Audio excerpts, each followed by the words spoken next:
कहते हैं इंसान जहाँ अक्ल से काम लेना छोड़ दे वहाँ से जुनून के वतन की सरहदों का आगाज होता है। और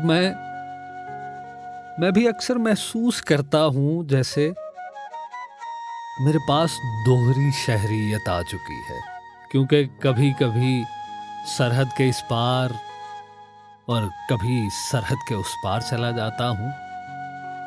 अक्ल और जुनून के दरमियान आवारा वतन मुसाफिर की तरह से सफर ही करता रहता हूँ। आज की ये कहानी भी अक्ल की सरहद के पार जाकर वतन जुनून की सैर के दौरान की गई हरकतों के नाम है, जो एक अफसाने की शक्ल में आपकी समाअतों की नजर करता हूँ, और इसका नाम है सुपर स्टोर। ये जून की एक सुहानी सी शाम थी। मैं आसिफ के साथ लिबर्टी के एक आउटडोर कैफे में बैठा हुआ कॉफी पी रहा था। आसिफ अचानक से बोला, यार ये कितना खूबसूरत पीस है। मैंने आसिफ को देखा और दिल चाहा कि उसको कहूं, पीस नहीं लड़की कहते हैं, और कुछ तो तमीज सीख ले। और वैसे भी तुझे तो हर लड़की ही खूबसूरत लगती है। लेकिन मैंने उसकी बात को सुना अनसुना कर दिया और फिर से ओन शाह साहब की कही हुई बात पे गौर करने लगा। इसी दौरान आसिफ उठा और सामने बैठी हुई टेबल पे उस लड़की के पास जाकर खड़ा हो गया जो काफी देर से अकेली बैठी थी। चंद ही लम्हों के बाद आसिफ वापस आकर बैठ गया और उसका मुंह भी लटका हुआ था। अब मुझसे ना रहा गया। मैंने पूछ लिया, क्या करके आया है? उसने जवाब नहीं दिया और हाथ में से निकाल कर कागज के कुछ टुकड़े टेबल पर रख दिए। मैंने फिर पूछा, ये क्या है? ये खुद खोल के देख ले, आसिफ ने तेज बोलते हुए जवाब दिया। मैंने कागज के टुकड़े जोड़े और बेख्तियार हंसते हुए बोला, तुझे बहुत शौक है नंबर बांटने का और हर बार बेइज्जत होकर सुकून नहीं मिलता तुझे। उसने जवाब दिया, बेटा तुम्हें क्या पता जवानी के क्या अरमान होते हैं। तुम इस एहसास से आरी हो, तुम बुड्ढे हो चुके हो। उसकी ये बात सुनकर मैं मुस्कुरा दिया और वो हंसने लगा जैसे मेरा मजाक उड़ा रहा हो। मैंने कुछ सोचा और खड़ा हुआ। तभी फौरन से आसिफ फिर बोला, ओ भाई तू इतना प्रिंस चार्मिंग नहीं कि वो तेरा नंबर रख लेगी, बैठ जा। उसने फिर कहका लगाया, मुझे क्या जरूरत है ऐसे काम की, मैं तो एक सुपर स्टोर तक जाता हूँ, अभी आता हूँ वापस। हाँ तुम कर भी नहीं सकते, ये जवानों के काम है। आसिफ की ये बातें सुनकर वो लड़की वहां से उठकर पैर पटकते हुए चली गई। मैं भी गाड़ी में बैठा और करीब के एक सुपर स्टोर पहुंच गया। गाड़ी को पार्क करके अंदर दाखिल हुआ। अब मेरी हालत कुछ ऐसी थी कि एक ढीली ढाली सी टी शर्ट पहनी हुई थी। दूर से देखने पर लगता था जैसे कोई दीवाना बोरी पहन के चला आता हो, और एक नीले रंग का ट्राउजर और उसके नीचे घर की चप्पल पहन के आया हुआ था। अगर पूरी हालत को देखें तो ऐसा गुमान होता था जैसे कोई बावर्ची जल्दी से भागकर खाने का सौदा सलफ लेने आ गया है, और साथ में खौफ है कि अगर देर हो गई तो हंडिया जल भी सकती है। मगर स्टोर में दाखिल होते ही मेरी हालत उस मासूम देहाती जैसी हो गई थी जो पहली मर्तबा किसी बड़े स्टोर में आकर परेशान हो जाता है और सोचने लग जाता है, मैं थाईलैंड की आया वहां। इसी दौरान दो लड़कियां मेरे करीब से बातें करते हुई गुजरी। यार आज तो उसको सही मिर्चें लगी मेरी बातें सुनकर। ये बात सुनते ही मेरे दिमाग की बत्ती जल पड़ी। हाँ ये ठीक है, मिर्चें लेते हैं, मिर्चें सही चुपती हैं। अब मैं मिर्चें ढूंढने लगा। इसी दौरान मुझे एक निस्वानी सी आवाज आई, सर आपको क्या चाहिए? मैंने पलट के देखा तो सफेद लिबास में सुर्ख जैकेट पहने एक लड़की खड़ी थी, जैसे आधी खाई हुई सुर्ख मिर्च हो। बहरहाल लड़की थी खूबसूरत। मैंने उसको कहा, मुझे चुभने वाली मिर्चें चाहिए। उसने मुस्कुरा के कहा, सर मिर्चें सारी बहुत चुभती हैं। नहीं, मेरा मतलब है वो जो सबसे ज्यादा लगने वाली हो। जी सर, सब मिर्चें लगती हैं, लेकिन पेट खराब हो जाएगा, कम मिर्चें खाया करें। मैंने कोई जवाब ना दिया, मगर उसने मुस्कुराते हुए कहा, सर आपको साबुत मिर्चें चाहिए या पिसी हुई? वो वाली दें जिनका असर देर तक रहे। इस बार मैंने अल्फाज बदल कर कहा उसे। जी सर, मैं समझ गई, आपको क्या चाहिए? आप तो फिर माहिर नफ्सियात हुई, मैंने उसको जवाब दिया। अब उसने मुझे साबुत मिर्चों का एक पैकेट थमाया और बोली, सर ये लें, ये जब गल जाएं इनको खोल दीजिएगा और सब दाने सही तरह सालन में मिक्स कर दीजिएगा। वैसे सर किसी होटल में शेफ हैं आप? अब मुझे यकीन हो गया कि वाकई मैं बावर्ची लग रहा था। मैंने भी मजाक के अंदाज में कहा, जी मैं शेफ हूँ और पिछले 5 साल से खाना बना रहा हूँ, मगर अपना बनाया हुआ खुद ही खाना पड़ता है। उसने हैरत से मुझे देखा, मगर मैंने बात आगे बढ़ाते हुए उसके हाथ से मिर्चों का वो पैकेट पकड़ा और पूछा, ये वही मिर्चें हैं ना जिनके दाने दाने पे खाने वाले का नाम लिखा होता है ना? शुक्रिया। ये कहकर अभी मैं 2 कदम ही चला था तो उस लड़की की फिर से आवाज आई, सर। मैंने मुड़ के देखा। इस बार उसने पिसी हुई मिर्चों का पैकेट पकड़ा हुआ था और बोली, सर आप ये पिसी हुई ले जाएं, ये आपके लिए ठीक रहेंगी। अच्छा, ये भी उतनी ही चुभती हैं? जी सर।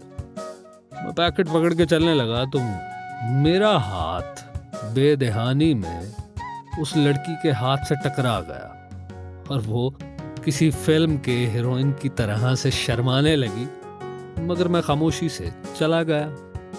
अभी बिलिंग काउंटर पे कैशियर बिल करने ही वाला था कि मुझे एक ख्याल आया, यार जख्मों पे तो नमक लगाया जाता है, नमक ही सही जलन का एहसास करवाता होगा। मैंने फौरन मिर्चों का पैकेट उठा लिया और कैशियर मुझे देखने लगा, मगर मैं वहां से पैकेट लेकर चलता बना और मिर्चें वापस रखकर अब मैं नमक ढूंढने लगा कि अचानक फिर से वही आवाज आई, सर क्या कुछ और भूल गए हैं? नहीं, दरअसल मुझे याद आया कि मुझे मिर्चों की नहीं नमक की जरूरत है। वो लड़की मुस्कुराते हुए बोली, पक्की बात है, नमक ही चाहिए आपको? जी बिल्कुल नमक चाहिए, मैंने संजीदा होकर कहा। ओके, 1 मिनट, ये ले, ये है बेहतरीन नमक। मैंने नमक का पैकेट पकड़ते हुए धीमी सी आवाज में पूछा, क्या यही नमक जख्मों पे भी लगाया जाता है? वो समझी मैं फिर शायद मजाक करता हूँ, मगर मैं तो संजीदा था। वो भी धीमे से अंदाज में बोली, सर ट्राई करके देखें और फिर मुझे भी जरूर बताइएगा कि जख्मों पे लगता है या नहीं। मैं उसका ये जवाब सुनकर लाजवाब होकर चल पड़ा और बिल करवाने ही लगा था कि अचानक फिर से एक और ख्याल गुजर गया, यार नमक तो पानी से धुल जाता है, इससे भी देर तक एहसास नहीं रहेगा। अभी कैशियर ने पैकेट पकड़ा ही था कि मैंने वापस खींच लिया। इस बार कैशियर ने ऐसी नजर से देखा जैसे किसी पागल को देखा जाता है। मैं भी जवाबन पागलों की तरह मुस्कुरा कर चला गया और जैसे ही नमक का पैकेट रखा तो मुझे उस आधी सुर्ख मिर्च वाली लड़की की आवाज आई और इस बार वो सरगोशी के अंदाज में बोली, अपना नंबर बताएं जल्दी से। मैंने बेइख्तियार पूछा, कौन सा नंबर? ओहो, मोबाइल नंबर। क्यों, क्या होम डिलीवरी की सर्विस शुरू कर दी गई है? इस बार वो लड़की कदरे चिढ़कर बोली, लड़कियों को तो नखरे करते देखा था, मगर लड़के को पहली बार देख रही हूं, जल्दी से नंबर बताए ना। मैं सरगोशी करते हुए उससे पूछ लिया, ये आपने लड़का मुझे कहा है? क्यों, आपको शक है? नहीं, यकीन है क्योंकि मैं तो अब बुढ़ा हो चुका हूँ। ये कहकर मैं हंस दिया और चलने लगा तो वो बोली, अच्छा बस करें, मुझे पता है आप बहाने बहाने से मेरे लिए आ रहे थे। चलें अपना नंबर बताएं, नहीं तो मेरा ही नोट कर लें। मैंने सोचा क्या करूं और इसको अब क्या जवाब दूं। आप किसी पेपर पर लिखो, मैं आगे से चक्कर लगा कर आता हूँ क्योंकि मैं मोबाइल लाना भूल गया अपना। ये कहकर मैंने वहाँ से फरार की राह ली और सोचने लगा कि क्या खरीदूं ऐसा जिससे चुभन का और जलन का देर तक एहसास होता रहे। इसी दौरान अब मुझे एक पठान की आवाज़ आई, ओ भाई मिल गया तुमको नंबर। ये एक अधेड़ उम्र पठान था जो सूट बूट पहने हुए था। कौन सा नंबर? वो मुस्कुरा कर बोला, हमने कैमरा से देखा है तुम लड़की से नंबर लेने की कोशिश कर रहा था। मैंने हंसकर कहा, खां साहब कैमरे से देखा जाता है, सुना नहीं जाता, आप कैसी बातें कर रहे हैं।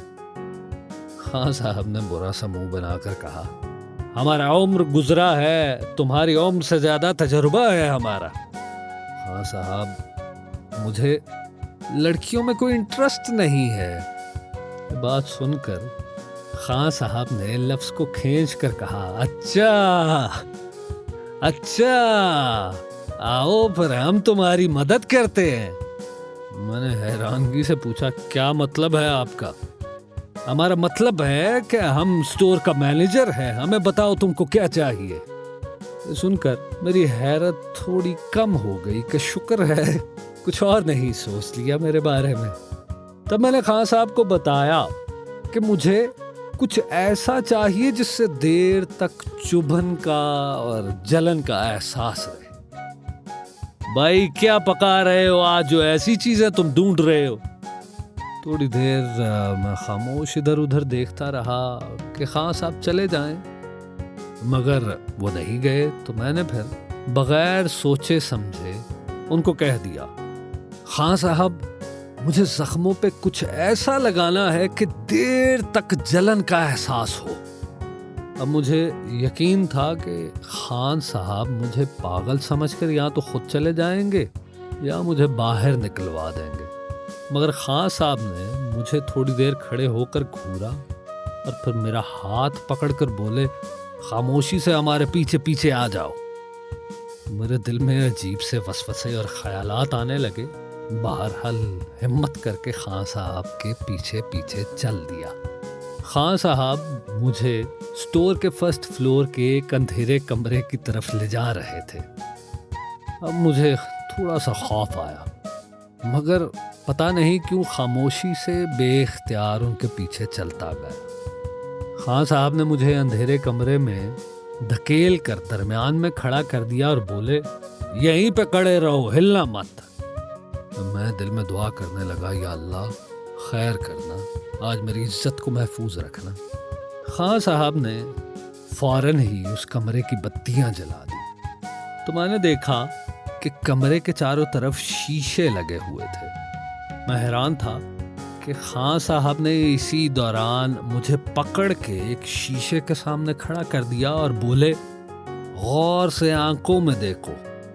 खान साहब के कहने में इतना इसरार था, इतना जोर था कि मैं बेख्तियार थोड़ी देर तक अपनी आंखों में देखता रहा।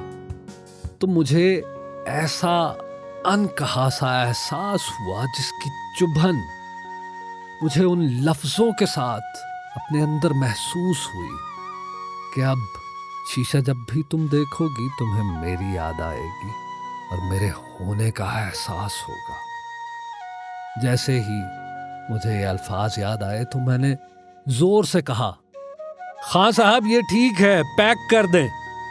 मगर फिर फौरन ही मैं कमरे से बाहर तेजी से चल पड़ा। खान साहब बोले, ओ भाई क्या हुआ?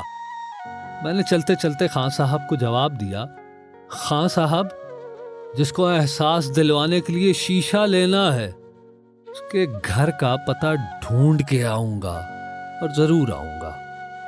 ये कहकर मैं सुपर स्टोर से बाहर निकल आया और आज तक उस लापता के घर का पता तलाश कर रहा हूं।